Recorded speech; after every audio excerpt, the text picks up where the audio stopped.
Dövlət Su Ehtiyatları Agentliyinin tabeliyində olan su anbarlarının istismar idarəsi əhalinin keyfiyyətli və dayanıqlı içməli su ilə təminatını həyata keçirmək üçün Ceyranbatan su anbarında və anbar ətrafında geniş miqyaslı işlər görür.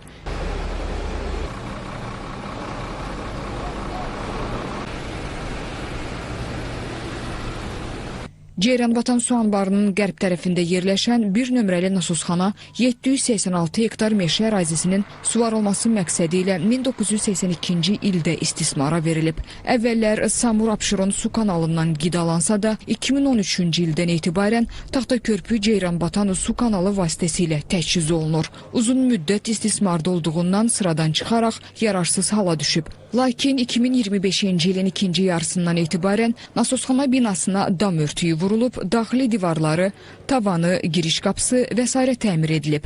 Nasosxanada istismar olunan 6 kilovoltluq yarım stansiya, yeni müasir tipli, təhlükəsiz istismar olunan elektrotexniki qurğu və avadanlıqlarla əvəz edilib. Qurğu və avadanlıqların yenilənməsi və cari təmir işləri davam etdirilir.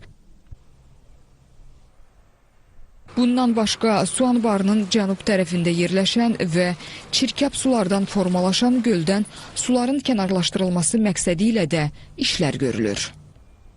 Məlum mart hadisələrinin son günlərində həddindən artıq, normadan artıq yağan yağışlar nəticəsində Xırdalan şəhəri Həsən Əliyev prospekti boyunca yerləşən kanalizasiya şəbəkəsinin quyularının aşıb daşması nəticəsində sözü gedən bu çirkab gölə həddindən artıq 8-9 yerdən sel şəklində həddindən artıq çoxlu miqdarda kanalizasiya suları daxil olmuşdur. Bu çirkab gölün suyunun kənarlaşdırılması məqsədi ilə gölün qərb tərəfində nasosxana, fikal nasosxana fəaliyyət göstərir. Deməli, yağış sularını biz çox ehtiyatla idarə edirdik və Ceyranbatan su anbarına və ətraf sahələrə heç bir ziyan vurmurdu.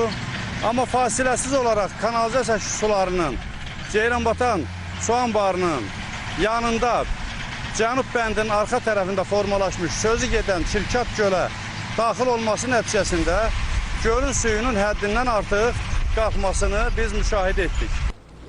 İdarə hazırda Ceyranbatan su anbarının ətrafına texnika cəlb edib. Texnikalar vasitəsilə bənd vurma işləri aparılır. Bu da çirkab göldən Ceyranbatan su anbarına çirkab suların daxil olmasının qarşısını daimi alır. Su anbarının şərq tərəfində güclü yağışların və dalğaların təsirindən torpaq bəndlərdə yaranan uçqunların fəsadları da aradan qaldırılır. Bu məqsədlə kənardan daşınan torpaqlarla uçqunları doldurulur, maili vəziyyətə gətirilir və bərkidilmə işləri görülür.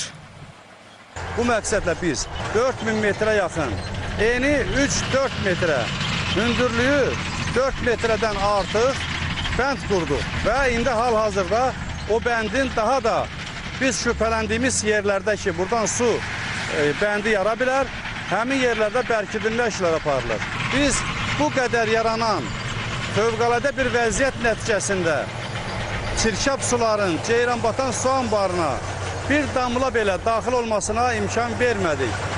İndi hal-hazırda bu göllərin, hər iki gölün suyunun kənarlaşdırılması prosesi gedir.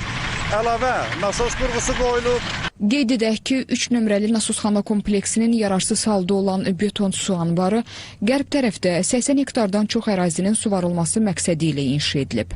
Son dövrlərdə nasosxanaya yeraltı elektrik kabel xətti çəkilib, yeni transformator qurğusu quraşdırılıb, 315 mm diametrə malik polietilen su xətti çəkilib. Sıradan çıxmış 5000 kubmetr su tutumuna malik beton hovuz təmir edilib, qalın, keyfiyyətli membran təbəqəsi ilə örtülüb. Hazırda nasosxananın işə salınması istiqamətində işlər davam etdirilir.